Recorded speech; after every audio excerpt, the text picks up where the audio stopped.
Hi, everyone. Thank you so much for taking time aside and being part of Break the Norm by Momzspace. This is a new initiative taken by Momzspace in order to explore the opportunities amidst a lot of chaos happening with the COVID and lockdown. So what I understood, the issues, the challenges and obstacles what we faced this time was quite different than usual. So here I have a bunch of experts who will guide us through or who will help us identify how we can make best of it and what are the possible solutions for it.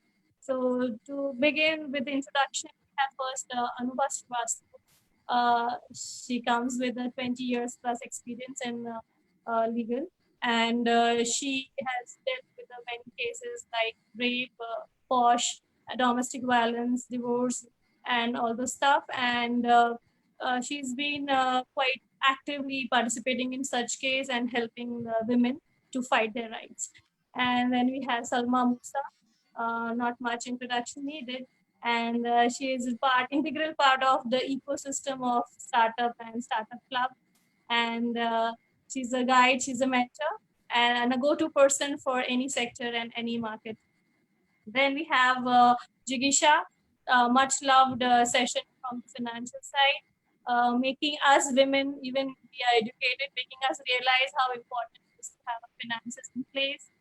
Despite the fact we're working, we're not working, we're married, we're not married, how important the financial independence is in the life of women.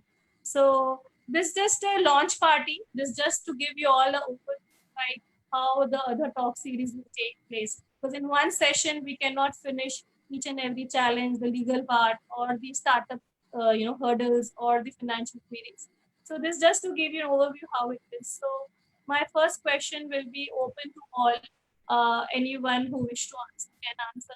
It's like, did you guys feel the difference of the issues or the challenges coming up from your clients or the customers when compared to usual days than now? Anubha, you want to go? Yeah, sure. I can go for it. See, in this pandemic situation, a lot of women have been, holed up in their houses with their husbands.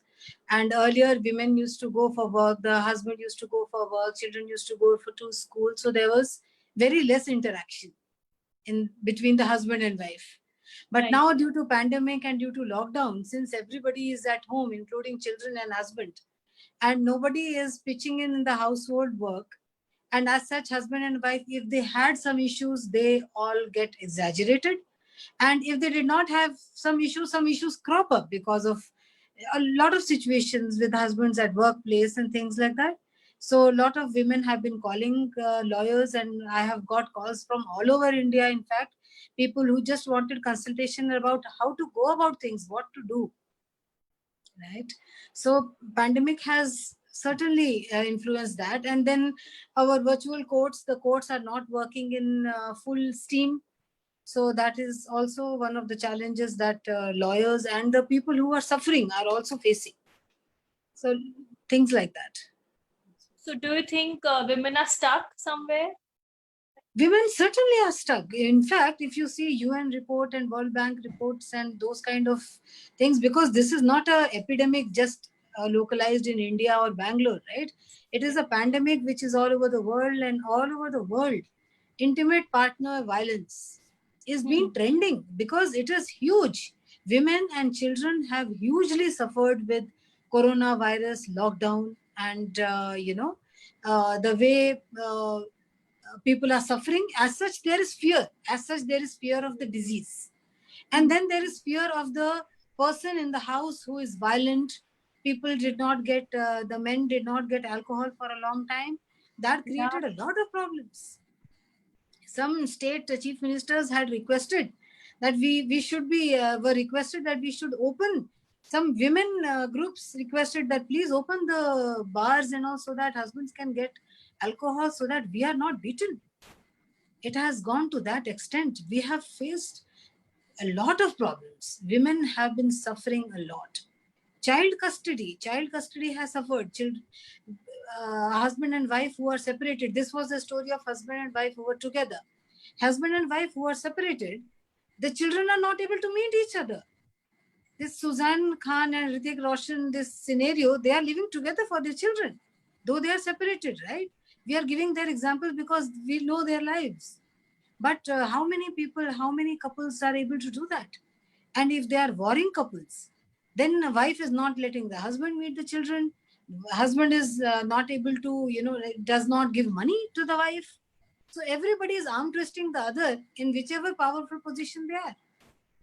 And it is creating a lot of problems in the society as such. And children are the main sufferers. Yeah. In all this, the children suffer. I have lots to say about this. So let Salma say something. So I totally agree with you, Anubha. And for me, though, Nidhi said that, right? I come and work with entrepreneurs and women and men, but both kind of entrepreneurs. But I have not done any special big course, right? I'm just 10th passed, and all I bring to the table is 30 years of business experience. But most important is I am a solution getter. I take any problem, break it into pieces, and solve the problem. And that, especially in women case, it's just not restricted to business, because we women cannot just be business oriented. We are emotional beings. We are nurturers. We are gatherers. So we look at even our business as our babies, and naturally it impacts the personal lives. And for me, during this COVID, I have had so many women who are in business, who are startup founders, aspiring founders, or starting to start, it kind of, they started something and COVID happened, and now it's the whole family. And suddenly the working husband is more important because he gets salary, and suddenly the whole family is in, and now this girl or this female's business which she was starting out means nothing because it doesn't bring immediate monies. So for the whole family, oh, you know what, you just started, you can leave it aside till COVID gets over. So it's a second priority. And for women, it has been very challenging to tell everyone, okay, you know what, I might be a startup, I might have just started, but this is as important as a job of my sister or my husband or my brother. And that has been really difficult. Many have reached out to me. Sometimes I've got calls and I still get creeps and goosebumps, especially when just immediately when it started around 2 o'clock in the night, I got a call where this friend slash entrepreneur slash female was literally crying, whispering and crying so that nobody could see, and say that, you know what, everyone's asking me to shut my company down and focus on family, and I love it, I can't do it, I feel breathless, what do I do? I've got those calls, and at times I think from a startup mentor, I've played a role of a counselor, I've played a role of a marriage counselor, I've played a role of, sister role and mother role and every role. But I think, yeah, and I don't know if it makes business sense to me. I didn't care. When it comes to this COVID times, it became more of an, the need to be there for them, the need to be there for them, and that's all mattered. And I think it has been some of the most testing times for us, the COVID times, in Yes, levels which did not get addressed also, in levels which did not get addressed. Salma, if I understand you better, you're trying to say that when it comes to women in business, the family piece, it's like a secondary, Yeah. right? And So much family, even we think it that way, right? Like I know, like right now, what did I say before starting? If my mom's doctor calls, I will stop you here, right? So even we are nurturers and gatherers. Are in that way. Yeah. exactly.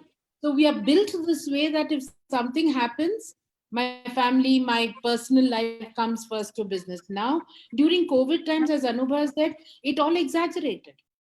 Everyone now, not only do we care, take less priority, even the family was pressurizing on us. Okay, our business is not priority, our passion is not priority, our dream is not a priority. And that has been very traumatizing for women. Yeah. For the same solutions and all, we'll discuss definitely in the elaborate session once we have later. So now coming to Jigisha. So we all are facing financial crisis, Jigisha. Yes, and Tell, especially tell us. during this pandemic, the financial stress is the main cause of the quarrels between husband and wife. Because job layoffs, salary cuts, and so on and so forth. And even husbands are also facing. It's not that we women are stuck at somewhere; they are also stuck at somewhere. So they are also facing similar issues from the work front. And I have been last 3 months I have been on a constant calls for financial counseling for the many of the corporates who want to have their employees doing the counseling for especially for financial matters like how to prepare emergency funds, because people had not planned for any such of emergencies. Tomorrow the layoffs are coming, but they don't have any backup money which is stored.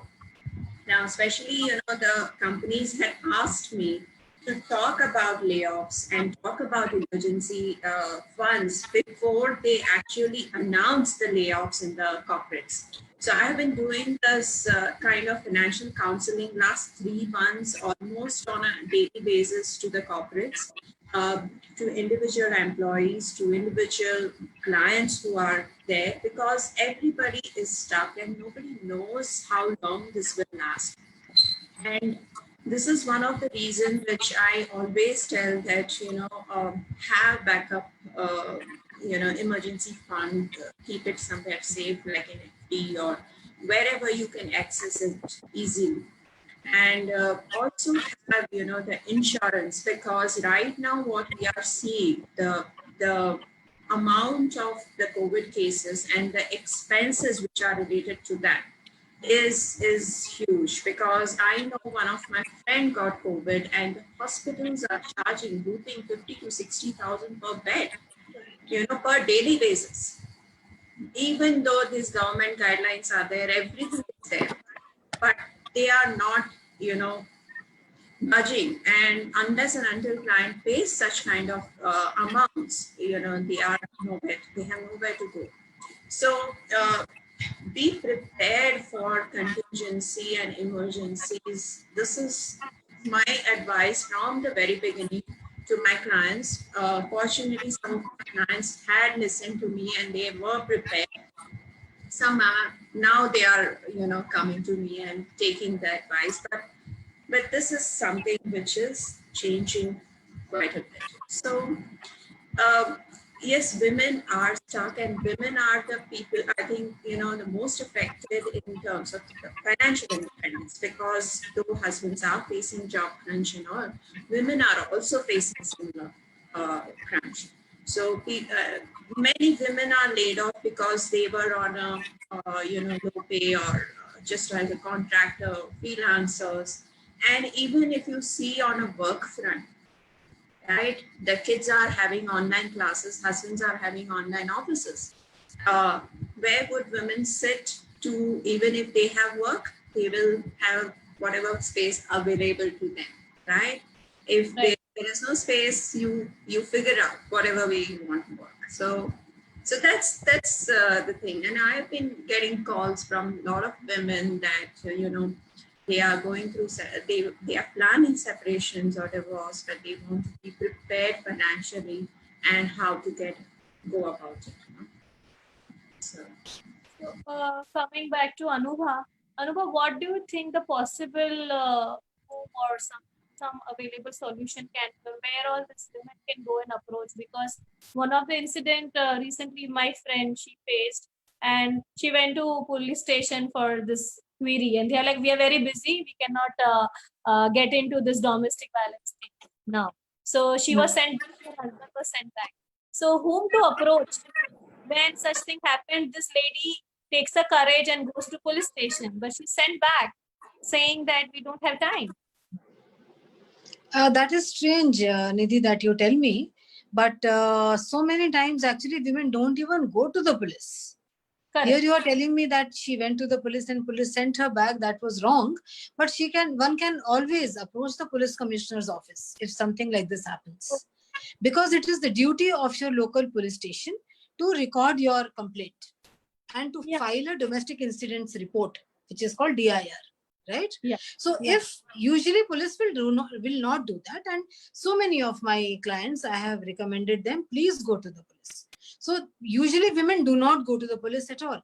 And in fact, then they thanked me that, ma'am, this was the best advice that I have got, that I should call the police, because women do not want to take things too far.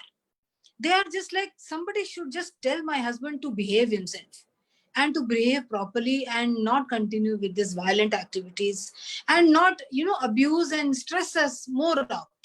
So this is what they want. So when you go to the police and the police comes to your house, it is like 90% of problems can be solved just if the police intervenes. You don't need to go to the court. But if a police station is telling the woman to go back and all, there is a recourse in law where you can go to police commissioner and you report the police station there. You say that I am suffering with these kind of problems. I went to my local police station. This is the complaint that I wanted to file. They did not take it. Police commissioner will order that police station to file a DIR or an FIR as the situation is, or as the woman wants. Somebody will certainly intervene. So you cannot go out of that, right? You cannot do anything else actually. Yeah. The police you can go for. If you are mentally very stressed and all, you can go to counselors. If you need to file a case, if you decided that you want to file something, lawyers are there. So seek professional helps. Go to the doctor if you have been hurt. If there are a lot of, some marks are there and you have been suffering with things, don't hide it. I fell from stairs or I burnt myself in the kitchen or things like that. Don't do that. Go to the doctor, tell the doctor, and get a medical report done. Okay. Even if you do not pursue your case, at least there will be a documentary proof how many times it happened with you, right? So many times women think that if I'll tell the doctor, if I'll take the report, something may happen further. Sometimes the doctors will report to the police. That is also true, that the doctors are under the duty to report it to the police if there has been some domestic violence. But it will all depend on how you tell the doctor and what you ask the doctor to do. The doctor has to write it in your report that you were hurt because your husband has hit you. So simple hurt is a IPC section. Under IPC section also, it is a offense. And under domestic violence also, it is an offense. In both the cases, you can file reports with the police. The police, there is one more thing that I should tell you, Nidhi. It is called NCR. Non-cognizable report, right? So that report does not actually make the police arrest your husband. Correct. Right? So your husband will not be arrested, but you will have a documentary proof that you went to the police station and got the NCR done, reported the incidents to the police, and then the police did whatever action they say. They usually call the husband to the police station, ask him to apologize. So you cannot go out of the state machinery. But if the local police station has sent you back, do try to reach out to police commissioner. Either you go personally, or you can write an email, or you can also shoot a letter, registered letter in the name of police commissioner. There is a common myth, or I don't know, common notion among the women, especially who get suffered with the domestic violence or whatever. They have like घर की बात घर में रखना है, बोलना नहीं है, all those things. That is the thing. That is the thing. So more than 70%, there are charts which I had been going through. More than 70% of domestic violence cases are not reported. Okay. So is there a role provided or any rights given to the neighbors or somebody who is watching it as a citizen? Do anybody has a responsibility like that, or law has given something rights to complain or notify to the authorities? A very good question, Nidhi, because so many women have asked me that we are seeing domestic violence being happening in the house right in front of us. And we see this woman getting beaten up all the time. What should we do? Yeah. What can we do? Can we do something? So what one should remember is you can certainly report 100%. Call 100 number. 100 on your mobile, and it works from mobile. That also Yes. we have found out, right? So Yes. 100 you dial, call the police and report that this house has been, we have been watching that this husband has been beating the wife. Your duty is finished here. Then no Because need to. if the wife says that no, nothing like this happened, Huh. then nothing will be done to the husband, and nothing will be like, you cannot pursue it more. Naturally, it is not your thing to intervene between husband and wife relationship. And as such, the person who has been getting the beating, if she says no, nothing like this has happened, then you cannot do anything. It is she who is suffering. It is she who has to take it up. But so Yeah. many times women do not know how to take it up, and Yeah. you will not be hassled by the police. The police will not say, why did you see in your neighbor's house and call us? That will not be the case. So don't Mm. worry about that. You can very well report that I have seen. And in America, it keeps on happening. In America, people do call up. In India, Yeah. nobody calls. In India, nobody calls. They'll watch the People, show. they will no, not at all.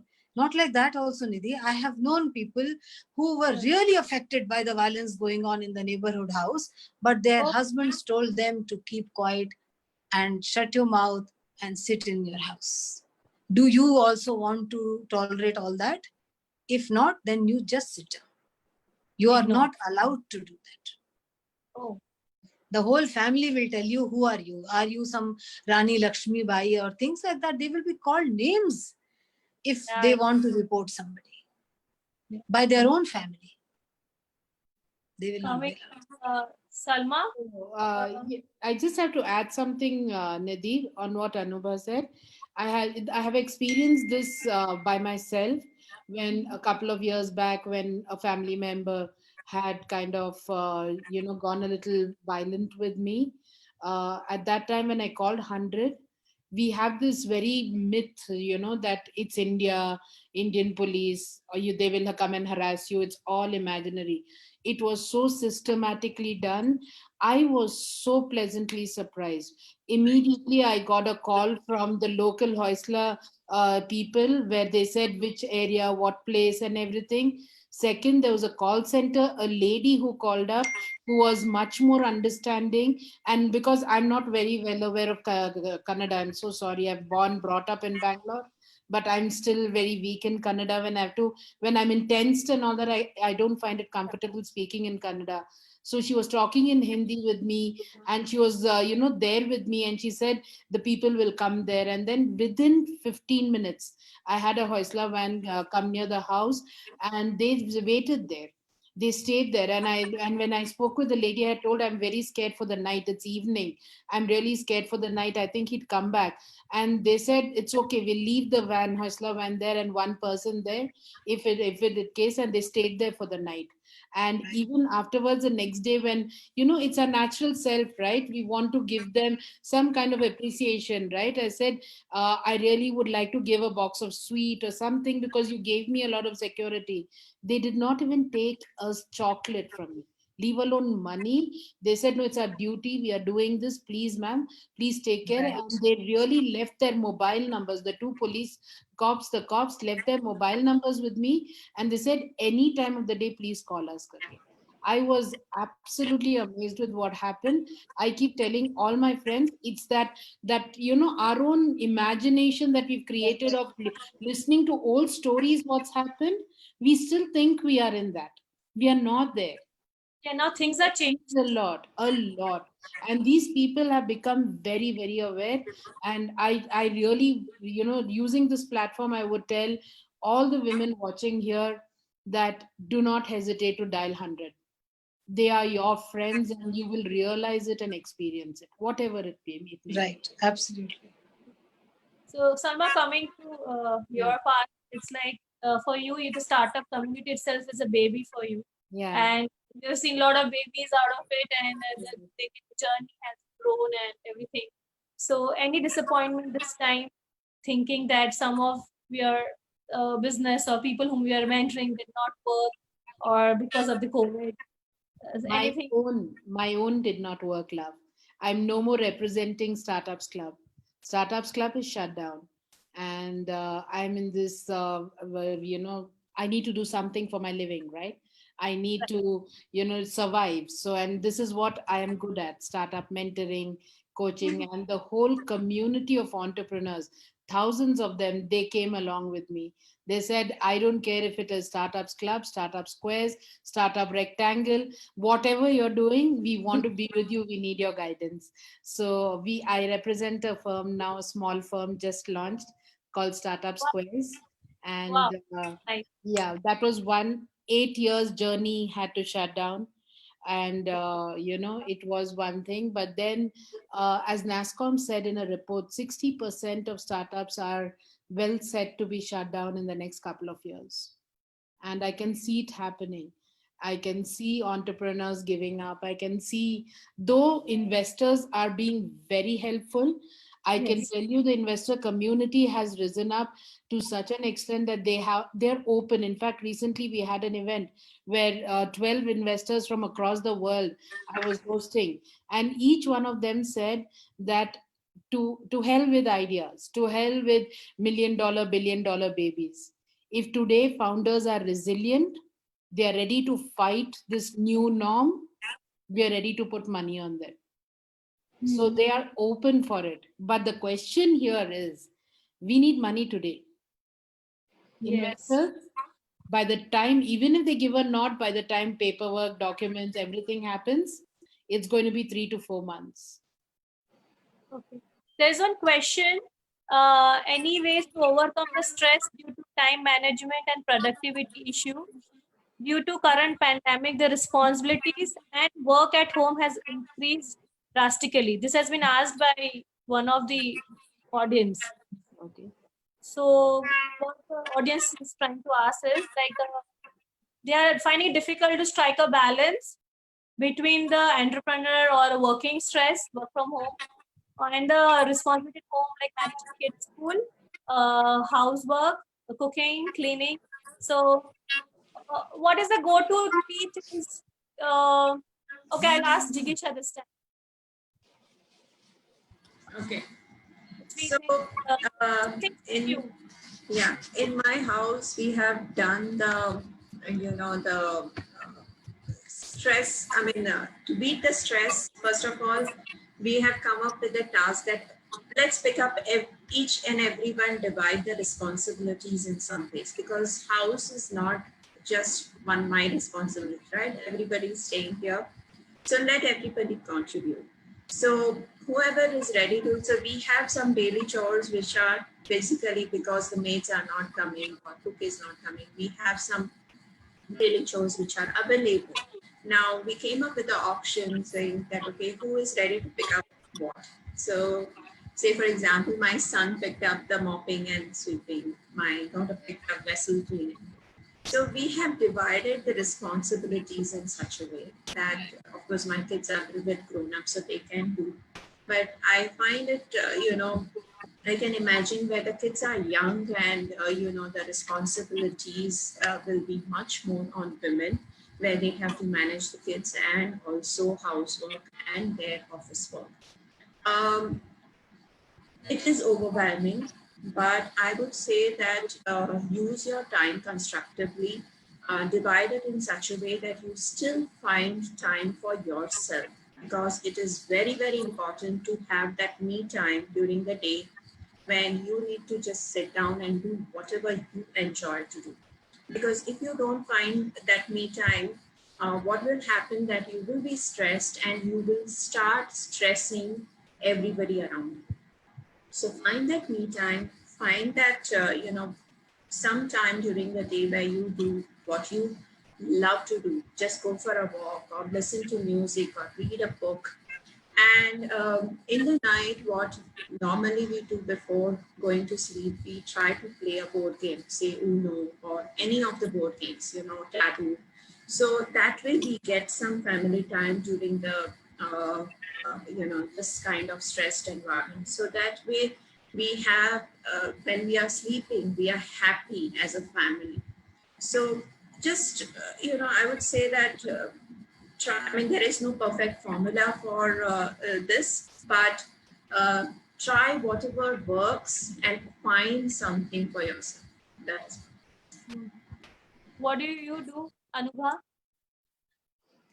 In our house, all four of us are busy with our webinars and things like that.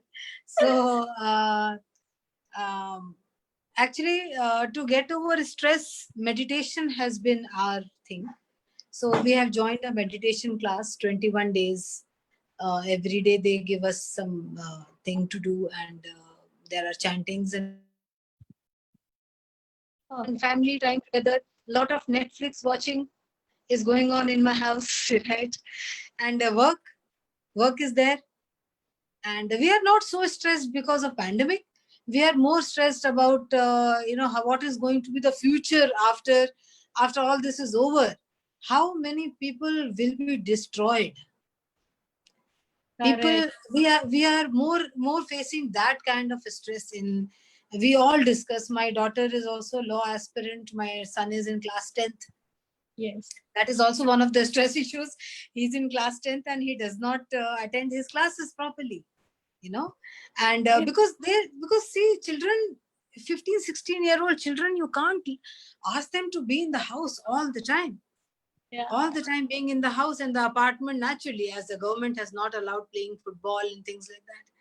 So, and when he is not studying, we tell him, beta, it is your 10th class and you need to study more, in fact, rather than sleeping in the studying time. Mm. So, but then online, how much can children study online, right? That has become a major issue. Some mothers of small kids were very happy when online classes started because children were very happy. It was a new thing for them. But for older children, it is not a new thing. They are not so happy. Yeah. Yeah, when phone and laptop is in their hands, they watch Amazon Prime and Netflix and I don't know, all this Naruto and all that jazz of this adolescent people. So they want that. They don't want history teacher to be telling you about Raja Ram Mohan Roy. So I am more Yeah. interested in what his history teacher is teaching than him. Yeah. So, yeah. So So my those kind daughter of, started watching in Discovery documentaries and all those. Well, why I need to study the classes? I am yeah, reading stuff, the documentaries on Netflix. So I'm like, yeah. okay, as you wish, whatever you like, you do But it. too much of screen time also, we never used to appreciate too much screen time. But Yeah, now screen is the only way out. There is no yeah, other thing. What to do? yeah. So So, these are more stressful times. Yeah. so for us in my house, it's like luckily the library is open, so we get 3 to 4 books exchanged every week. So she reads book. Apart from that, some shows she want to watch, watch. I will not stop her. There are some virtual birthday parties happening, so we'll be dancing for it and all. That's it. I mean, that keeps us going. And she creates something, some musty with my younger one. This is a stress buster for me. So when they are doing all those nonsense, and of course, meditation works very well. And that's how it's going. But I'm just living in present. I'm not thinking what next because it gives me little stress. So I'm currently one day at a time, living the way it is going, and that's how, like, but we are enjoying it so far, going so good, so good. So Yeah, as soon as we don't contract the disease, as yeah, soon as the disease remains far away, yeah. So everything other is fine. time came to Indranagar for some work, and people were normal. They were like covered and all, and people are living the life as a new normal and it's moving. So there's nothing harm. So we do one thing is like we pack the lunch brunch and we take it to terrace. We have a umbrella, carpet, और ऐसा believe ऐसा करते हैं जैसे picnic कर रहे हैं. So that also they like. So I can't take them to Cubbon Park, but at least I can take them to terrace, Yeah, picnic. with small children, you have to be really creative to keep them Yeah, busy. and they get bored very easily within 20 minutes. So that is there. So Salma, everything okay? Yes, I just had a talk with the doctor. Everything's fine. All I'm good. fine with it. Yeah. So how She's are you admitted All in managing the, yours. at your place? Your kids are grown up, I know. And how are they helping you out? Oh no, kids don't help you out, love. However big they grow. You know, there was this meme which I had shared that day on Facebook, right? That the mother is holding the kid in the arm and is like, now my life's only purpose is to make sure that you are comfortable. And the child is thinking in its mind, and my life's only purpose is to make your life tough. to do that. You know, so no, children don't do that. When children grow, the challenges grow with them. So now my Right. children are 28, 27, and 22. And trust me, there are girlfriend, boyfriend issues, there are work issues, there are salary issues, there are mom doesn't give the time issues. You know, like if I talk with somebody little more, the other one messages me the next morning, why are you being distant with me? Why don't you talk with me? And I'm like, okay, you know what? We need to draw some clear lines here. So yeah, things continue. I think a mom's job is not a punch in punch out job ever. I think the day we become moms, I Always think mom. it's till the very end of line. And sometimes I think after, especially the way after my father passed away and I connect with him as a parent, I think even after we're dead and gone, there's a part of our soul which will always be overlooking at our kids. I'm not exaggerating. I am sure as parents we are never done. Yeah, I can sense that. Yeah, we helicoptering. No, no. So that is there. Uh, Anything else anyone add onto the, because it's an open discussion, there was no agenda as such, so that we can know what all other episodes we should do in the coming future. In So fact, let's do something new and different and more productive. How is it open for Ziksha and Anubha and Nidhi and me, four of us, to cross questions to each other? Let's ask questions to each other because I'm sure there's so much we would like to kind of share with I each have other been that asking the it's been audience. quite some time, so I'll not ask now. Oh, come on. So I think I have a question for Jiksha especially. You know, I think always been a question on women's independency financially. Even if women are working, I can give you 101 examples where they bring the salary home, and most of the time, even like, you know, fathers or the husband or the mothers, it's not about the gender. Somebody in the family has the credit card, I mean debit card, and the account details, and we women also don't log in to do transfers. So what do you think, you feel, what are the things which we could do as women in all to stand by each other to make ourselves financially independent, Jiksha?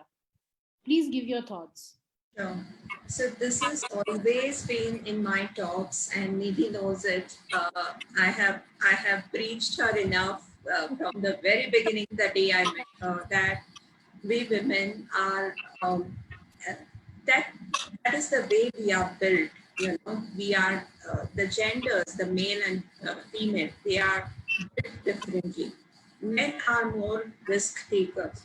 They think they know, you know, and we women, we are very very conservative in terms of taking the risk, and we think that we don't know, so we always rely on somebody's advice for money, even though we earn it, right? yeah.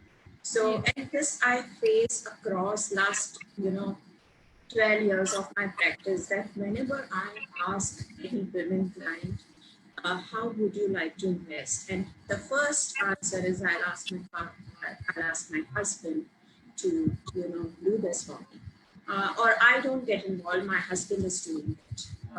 So that is the very, very typical answers which I get from most of my clients. Yeah, Very, even very few I women. said the same answer to her when I met her first. So you have also done that. Yeah, I know. Yeah, So my always the question is that we as a women should start taking risk. Our first advisors were invariably our fathers who told us, okay, when you start earning money, that you put an FD or put in LIC or some kind of money back now, put in this. But now the thing is that this is generation apart, right? We are living in a new world, so how our parents were investing was very very different than what we should do now as a women. So we have to start taking risk. The first thing is, what I tell my clients, that whenever you start earning money, don't open a new account, open a separate account where you transfer part of your money to that account and don't have credit card, debit card, anything linked to that account. Because what happens when money comes, uh, women are generally, they would like to spend on expensive clothes or jewelries or things like that. And if not, then the husband is taking care of their money by investing wherever they think it's right. But I think we should take charge of our money. Whatever savings you do, first try to save at least for 50, 60, 70%, whatever you can save out of your salaries or out of your earnings. And have a, what Anuba said, right? That take a professional help. You know, our fathers thought that, okay, FDs and, LICs were the way to go. Our husbands think that they know everything and they will start investing on our behalf. But take a professional help. Go to financial consultant because everybody's risk appetite is different. And a financial consultant normally guides you by, uh, giving the investment specific to your risk appetite. And they not only prepare you for, for your investments, but they also prepare you for any kind of emergencies, say like divorce or separations or, due to this COVID, many people, many men have lost lives. So, women are struggling and they don't know. I know right now, just 2 weeks back, one of my friend's father passed away. And mother is 76 years old and she has no clue where husbands have invested the money. So she doesn't have any clue, like whether it's a post office or, ETF or insurance policies or, the FDs. She has no clue and she doesn't even know how to write a check. So we women have to stand by each other, prepare each other for these type of, talk and just tell them to be independent financially. Go to someone, take somebody's help professionally. Don't go to the banks because Yeah. They will hard sell things. they will hard sell you and they will rip you apart. So don't go to them. Like the way you go to good doctor, go to good financial consultant. Maybe they'll charge you some amount, but they will give you proper guidance. Okay. So Okay. Diksha, now it's your turn to ask question to Anubha. Yes. Anything coming to your mind? So I know, I mean, I since I'm a financial counselor and I deal with a lot of lawyers myself because sometimes many of these single parents and single women, they come to me for financial planning and normally they come out of broken families and they have a lot of, issues and other stuff. So, how do you, work with them in terms of when they are going through such scenario, that they don't have any financial supports? And how would you take up, those issues of, say, settlement? Because normally women are at a, always at a loss when it comes to settlements within the divorce. So, how do you deal with that, Anuba? Yeah, Jikisha, so many times it happens. It happens quite often because women from good families, when they leave their husbands, feel like a pauper because they have been living a good, luxurious life with their husbands and they have invested all their lives producing children, looking after the house. And they were told that the husband is earning so well. Why do you need to earn? A lot of the times they have never earned, or some clients I have had who have been doing freelancing, right? So they have been like, recently I got a client who is herself a family counselor. And at the age of 55, when she found out that the husband was having an affair with somebody else, she was at loss. She could not imagine. And she said, I have no money saved in my name. I have no money with me, right? He takes care of everything. So when I asked her, what exactly do you plan to do? She said, I just want a status quo. I want him to keep providing the way he used to provide, and I just want this house to run the way it used to run. But the problem with me right now is that I'm not stopping crying. I'm only crying. When I see him, I cry. So she did not know what exactly to do, because women do not take money in their hands. In fact, I still remember when I was practicing in Hyderabad, and the woman said, I don't have any money, though she was working in an IT industry. So the judge asked, why? You were getting your salary, right? What did you do with your money? She said, I gave it all to my husband. So judge threw the file. You are a fool, he shouted in the court. And I was newly married that time. And I was in shock. I was like, oh my God. Because usually in Indian households, we are told to help enhance the husband's career. And so you trust never him. do any, yeah. So coming to Jigisha's question, that how do I consult these women? So we always, mostly I will ask my client only how exactly she wants to go about it. And if she wants monthly maintenance, it is fine, because maintenance is available in lot of different acts, give you maintenance. Hindu Marriage Act has its own maintenance provision. IPC has its own maintenance provision. If the woman is not working and does not have any money, the courts provide her maintenance. And Domestic Violence Act also has a maintenance clause. Though you have to tell, if one court has given you some maintenance, you have to tell the other court that I've got this much maintenance from that court, but since I cannot make do with this much, I want more. So the other court may give you like 5,000. So 10,000 some court has given, 5,000 some court has given. If they have given it in the knowledge of that 10,000, then you will get 15,000. So things like that are available in law. And if you want to divorce and if you want to separate from your husband, and then you should go for alimony. There is no doubt about it that you should go for one-time settlement, because today your husband is earning, you can, like for example, he earns 5 lakhs and you are getting 1 lakh per month from your husband. Tomorrow, what if he leaves the job and goes farming in Nainital? Because that was a kind of case we came across with, where the husband went to Nainital and set up his own farm and all that, and he said, I'm not earning anything. So now what? Now from where will that 1 lakh come? So it is much better when your husband is in a good position, get the alimony and settle yourself in life. And if you are educated, certainly with the strength of your family and friends. See, women always need support group, because like Salma also said, that women are emotional beings. We are nurturers. If we women come together to help a woman, anything can be done. Right? And Salma must be knowing it very, very well, because she has helped so many women, and she's saying she's only 10th pass and helps so many women. So women only need, yesterday or today, I don't know, I had put a LinkedIn post, because I just came across a domestic violence video on Facebook, and it was very well explained that women do not want sympathy, women want strength, women want support. If you just support a woman has a lot of resilience in herself. Yes. Lot of resilience. And children are always on the side of the mother.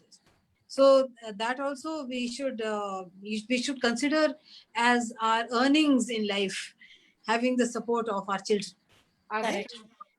So we can take it further, and any small, like regarding maintenance, I had already told that all the acts have maintenance in their provisions, and you can go for full-time settlement, and you can take that further from there. Like financially, that is the advice that we give. And for children also, you can ask for advice. One more thing I should tell you, one of my clients got surprised when I told her that girls are entitled to get maintenance from their father till they are unmarried. Like there is nothing like she has now become major, so she will not get any maintenance. But with boys, you cannot ask for maintenance from your father, or the mother cannot ask for the child, because they have become major. So you cannot get maintenance from your father as a matter of right if you are a boy.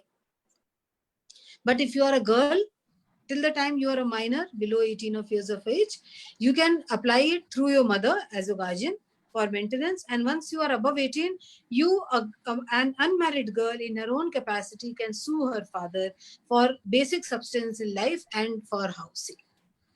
Even elders can sue their children for their maintenance.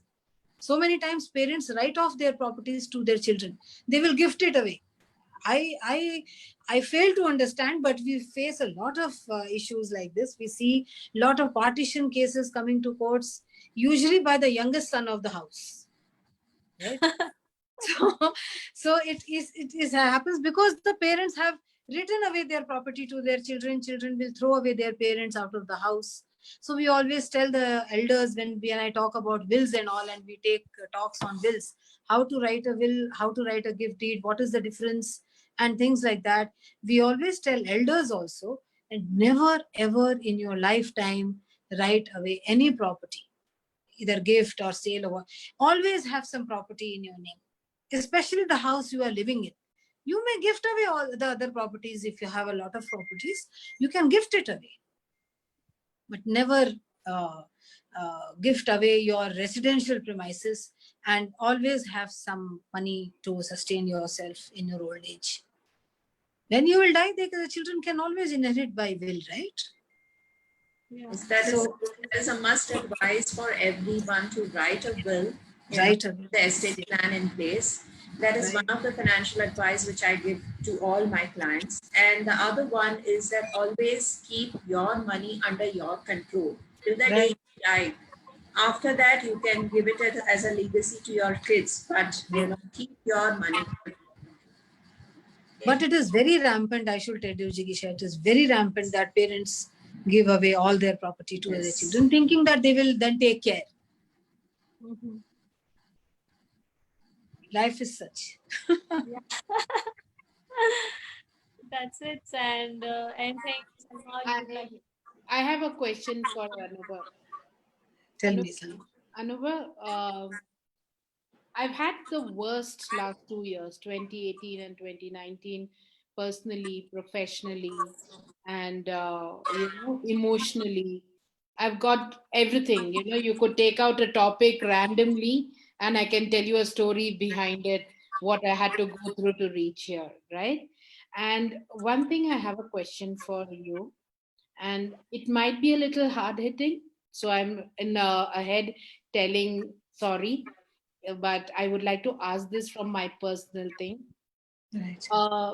When we come for professional help to legal, especially the legal, I don't know why, or is it the case where, getting timely support, where, the legal advisors, I'm not even saying lawyers, legal advisors are there for us when we need them, is a very challenging thing, especially for people who are going through. So I would love you to kind of speak about how you engage with people who come to you when they are going through problems. Like, I'm sure they come to you in a badgered, bruised time, not like where they've passed through it and they're now in the sane mind figuring out how to go. I'm not saying that point. I'm looking at it case something happened today and either afternoon, or I just rush out of my house and I find out one person or a support, legal support, or a advisor who could give me actual advice about, in this situation, what do I do? Right. And it's so hard to get the time. So I'm not saying how we do about it for others, but I want to hear from you in a scenario like this. Certainly. How do you handle such cases? Because I'm sure the first minute you wouldn't be required to calm us down, right? Calm us ladies down, because you're all over the place. I know I have gone to my legal advisor at 6 o'clock in the morning, literally reached there around 7, 8 o'clock, I mean, for 4, 5 o'clock, waited outside on the footpath till around 8, 8:30, and then kind of tried to get an appointment. I've done all that. But my mental So I should. mind space is so hard. Yeah. So I please. got your question, Salma. I got it, and it is a very pertinent question. But I should tell you that in Domestic Violence Act itself, it is written that a woman is having a right to legal aid free of cost. In fact, in the family court, I didn't sorry? understand the term legally. I didn't Legal understand. aid means you will get a lawyer if you apply for it. There are legal aid cells in family court. There are legal aid cell in high court. Both the places you have legal aid cells. You can ask for legal aid. Legal aid means you will get a lawyer. Usually they are lawyers who are interested in pro bono cases, because if I am practicing on my own, then I will also need to earn, right? So a lawyer cannot take up all the cases pro bono. Otherwise, women and most of the people, I can tell you from my own experience that when the clients come to us, they will first tell us that we don't have any money to pay. So we have also not opened a charity. How will we earn? You tell us. If we as professionals also need to earn, right? So we will take up those cases which are paying us. Or otherwise, like I am on the I'm giving some advice to National Law School students for their legal aid cell. So where they prepare all the drafts and everything. Okay, they do. So we only have to give our expertise that which under which section, under which act you have to draft this application right now. That application needs to be drafted. This points has to be mentioned, because if you want the lawyer to do everything for you, they want to be paid. That is one side of lawyer's story. Second side is that you have a right to go to the legal aid cell. For women, they don't even want to ask if you are a pauper or not. For a man, they need to prove that they are below poverty line. They cannot afford a lawyer. That is why they need legal aid. In criminal matters, in rape and domestic violence, these kind of matters, the police is under a duty to provide you a lawyer if you cannot afford one, right? So the question is of affording a lawyer. If you can afford a good lawyer, if you have paid a lawyer's fees and then also the lawyer is not helping you, then you can complain about that lawyer with the bar council, the state bar council. Right? So usually people do not know that, but you can always complain about the lawyer if the lawyer has taken money or he has promised you something and purposely he is not doing it. Sometimes, see, we cannot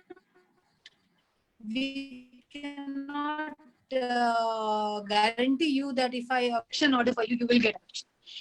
Because ultimately it is in the hands of the court to give you maintenance, to give you residence, to give you child custody and everything. The lawyer should be working for you, no doubt about it. But when the when women cannot afford a lawyer with their money, then they should go for legal aid, and legal aid will be provided. Lots of good lawyers do pro bono cases, and we prefer giving a pro bono case coming from a legal aid cell rather than directly telling the client, okay, I will not take money from you, because we do not know you, right? Yeah. We do not know whether you are taking us for a ride, because we are also emotional beings. We are human beings. We understand that the woman is crying and from where will she get. But sometimes some women actually, just to save their money or just to not give the lawyer the money. One of my friend was telling me that she is a yoga teacher, and one of the students asked her, yoga teaching should not be charged because this is a noble thing. Why are you charging us 1200 rupees per class? She was charging 1200 rupees. Whatever she is charging, it is her charges. Some people charge 100 rupees, some people charge 1200 rupees, some people don't charge anything, some people charge 50,000 to attend their class. Right? But just because yoga is a noble profession, law is also a noble profession. Medical practice is also a noble profession. We do help people who are in real need of help, and they really cannot. But don't take us for a ride, because we also need to earn. That is the only thing, right? That is my side of story. And what as clients people should know is that you can apply for legal aid. One legal aid cell is in first floor of family court. Family court is in it is called Nyaya Degula, and it is on Siddhaya Road near Shantinagar. It is called Shantinagar, right? If one goes there, you will find the legal aid cell. You just need to apply. Just because by the virtue of being a woman, you will get a lawyer free of cost. And they work also. We also prefer cases coming from the legal aid cell. Then we know, okay, 10 pro bono cases we are doing. Yeah. Like that. Thank you so much. I hope I answered. Absolutely. That information is so valuable. I wish I would have known this that time, but now I'm sure there are hundreds out there who can understand this. Thank you so Right. much. That's really Most welcome. Most welcome. yeah. Thank you so much. Handing I it think back to you, Nidhi. no, I mean, thanks to you, everyone. Three of you has been very important in my journey, and been really pleasure. It was nice and knowing things which I didn't know. I interact with you people very often, and we will do a specific session, getting the feedback from the audience, what response I have got. Accordingly, we have a dedicated session for the legal, dedicated session for entrepreneur, dedicated session for mental health, financial well-being, so that the specific questions can be asked and addressed. Because there are so much thing more to learn in legal aspects also, as I said, and people are not aware. Like including me, even I wasn't aware of few things, and even Jigisha knows that we are always not that much aware of our financial rights. So, and the hiccups what we get in entrepreneurial journey, especially women who are having 2, 3 business, and also we'll have a panel that time which fits in your cadre, and so that you guys can discuss accordingly and help the audience to know better. Hope that will work.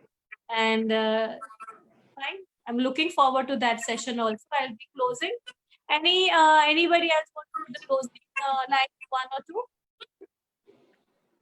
It was a very good session, Nidhi, and it was very insightful, especially from Jigisha. I would like to know a lot, and Salman can also teach a lot. She's a leader.